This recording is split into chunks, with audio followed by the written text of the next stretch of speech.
So then, we are back with more understandings from the time of the Second Tabernacle services, where we find the Aramaic English translation of the Word. This translation comes from the original manuscripts of the prophets of the Israelic lineage.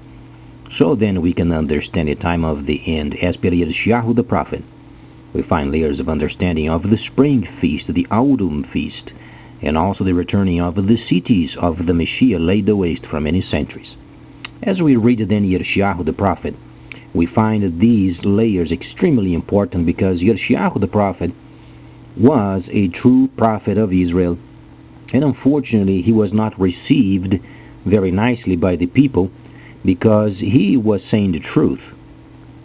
And besides this situation, we find then the world today, as far as we can understand, they are trying to cope with the workings of their own and manipulating the situation to get ahead of the others, where then sometimes people they fail observe what then the prophets of old have said.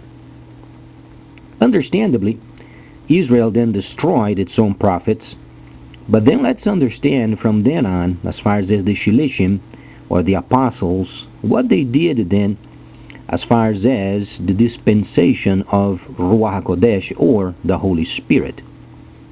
As we read then from the Holy Instructions, we find then, for instance, Peter, known as obviously Shimon.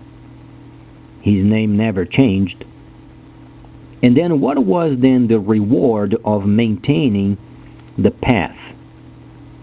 The point is this: the Holy Instructions are there, so then we must understand the entire counsel from the Torah, from the starting of the Torah, from Bereshit or Genesis until Revelation or then Galah.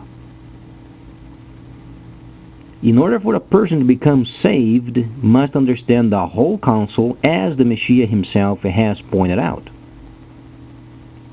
Now, what is then the motivation from behind of maintaining the path? The salvation of the soul. So we are not talking about only to get ahead of others, but then we must be concerned with the salvation of our own souls. So then, what can we read as far as 1 Peter or Shimon, 1 Shimon 1:9? What does it say? And then explains that you then receive the reward of your endurance of maintaining the path known as faith. Then the life of your souls, or then the salvation of your souls. So then, as far as we can understand, the world is heading towards destruction. As we read from Genesis and what went on in Genesis, what went on then in Exodus, and then the Holy Instructions in Leviticus. But then as the world is shifting or then transition itself back to the Holy Instructions, then it is imperative so people understand money is going not to save the people. What is going to save the people is then understand the Holy Instructions, the whole counsel, and then being concerned of maintenance of the salvation of the soul. With this then the Messiah himself has said many parables as far as we can understand from the Holy Instructions. And most of the time when he was involved with his people, he gave some sort of a monetary value related with his parables, because people were absolutely consumed with more money. So he did. As he was saying then, the way he was explaining was this: he was mixing then what's coming from the kingdom of heaven versus what the people wanted versus what Ruach HaKodesh was going to do.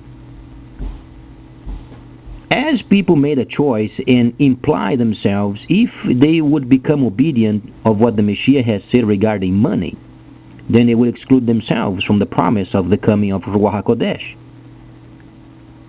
But if they were wise and understanding, the Messiah was explaining in the coming of the Spirit, then later they had their souls saved. Thus is a dilemma that each of us must understand what's going on in the world as far as the original manuscripts, and then making decisions.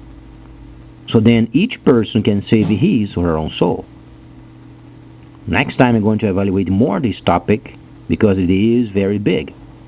So please stay tuned. Much more coming up.